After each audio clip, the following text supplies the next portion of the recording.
یہ واقعہ اس نازک اور فیصلہ کن وقت کا ہے جب اللہ کے عظیم پیغمبر حضرت موسیٰ علیہ السلام بنی اسرائیل کو فرعون کی غلامی، ظلم و جبر اور صدیوں پر محیط ذلت سے نجات دلا کر مصر سے باہر لے آئے تھے۔ یہ کوئی عام قوم نہ تھی بلکہ وہ لوگ تھے جنہوں نے اپنی آنکھوں سے اللہ کی قدرت کے وہ عجیب و غریب معجزات دیکھے تھے جنہیں دیکھ کر پہاڑ بھی جھک جائیں۔ انہوں نے دیکھا کہ کس طرح ایک لاٹھی کے ضرب لگانے سے سمندر شق ہو گیا، پانی دیواروں کی صورت میں کھڑا ہو گیا اور بنی اسرائیل خشک راستے پر چلتے ہوئے بے حفاظت پار ہو گئے۔ انہوں نے اپنی آنکھوں کے سامنے فرعون کو، جو خدائی کا دعویدار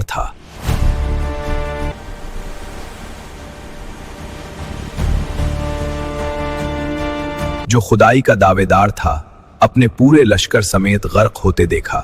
انہوں نے یہ بھی دیکھا کہ کس طرح اللہ نے آسمان سے من و سلوہ جیسی نعمتیں نازل فرمائیں، لیکن انسان کی فطرت بڑی عجیب ہے۔ جب تک مشکل میں ہوتا ہے اللہ کو یاد کرتا ہے، اور جیسے ہی راحت اور آسائش ملتی دل ہے میں غفلت، کمزوری اور ناشکری پیدا ہونے لگتی ہے۔ بنی اسرائیل بھی اسی انسانی کمزوری کا شکار ہو گئے۔ اے موسیٰ، اپنی قوم کو لے کر اس مقدس سرزمین میں داخل ہو جاؤ جو ہم نے تمہارے لیے مقرر کر دی ہے، یعنی بیت المقدس۔ یہ حکم بظاہر آسان تھا لیکن حقیقت میں ایک بہت بڑا امتحان تھا، کیونکہ اس وقت اس مقدس علاقے پر ایک نہایت طاقتور قوم قابض تھی۔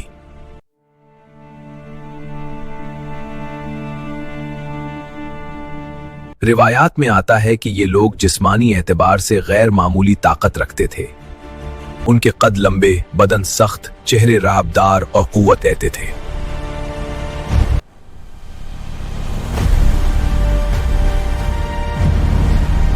ان کی ہیبت اتنی زیادہ تھی کہ انہیں دیکھ کر عام انسان کے دل دہل جاتے تھے۔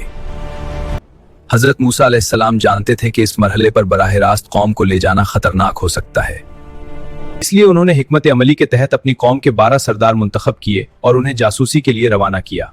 انہوں نے تاکید کی کہ جا کر حالات کا جائزہ لو، مگر جو کچھ دیکھو واپس آ کر صرف مجھے بتانا۔ تمام لوگوں میں اس کا ذکر نہ کرنا، کہیں ایسا نہ ہو کہ کاؤں کو حوصلے پست آ جائیں۔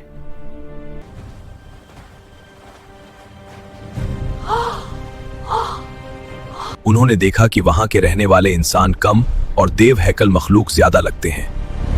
روایت میں یہاں تک ملتا ہے کہ اس علاقے کے پھل بھی غیر معمولی بڑے تھے، یہاں تک کہ ایک انگور کا خوشہ کئی آدمی مل کر اٹھاتے تھے۔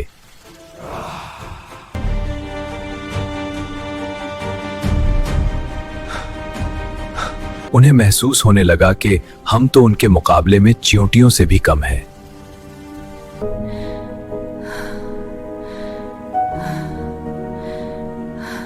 وہ یہ بھول گئے کہ ان کے ساتھ وہ رب ہے جس نے فرعون جیسے متکبر کو نیست و نابود کر دیا تھا۔ خوف انسان کی آنکھوں پر ایسی پٹی باندھ دیتا ہے کہ اسے دشمن تو دکھائی دیتا ہے مگر خدا نظر نہیں آتا۔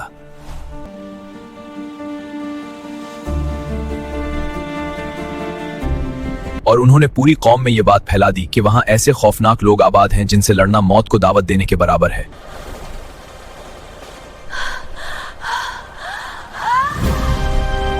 ہمیں واپس مصر لے چلو، غلامی اس موت سے بہتر تھی۔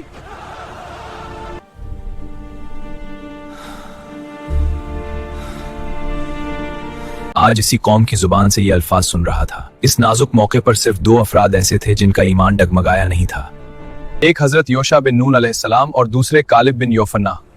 انہوں نے کھڑے ہو کر پوری قوم کو سمجھایا۔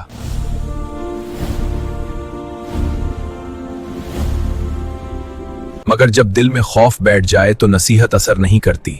قوم نے ان کی بات ماننے سے انکار کر بلکہ انہیں نقصان پہنچانے پر آمادہ ہو گئی۔ پھر بنی اسرائیل نے وہ گستاخانہ جملہ کہا جس کا ذکر قرآن میں بھی موجود ہے کہ اے موسیٰ، تم اور تمہارا رب جا کر لڑو، ہم تو یہیں بیٹھے ہیں۔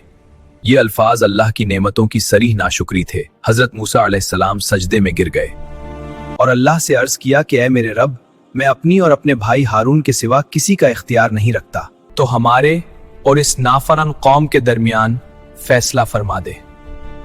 اللہ تعالیٰ کا حکم آیا کہ یہ قوم 40 سال تک اس مقدس زمین میں داخل نہیں ہو سکے گی۔ یہ لوگ اسی صحرا میں بھٹکتے رہیں گے۔ یوں وہ قوم جو حکمرانی کے لیے چنی گئی تھی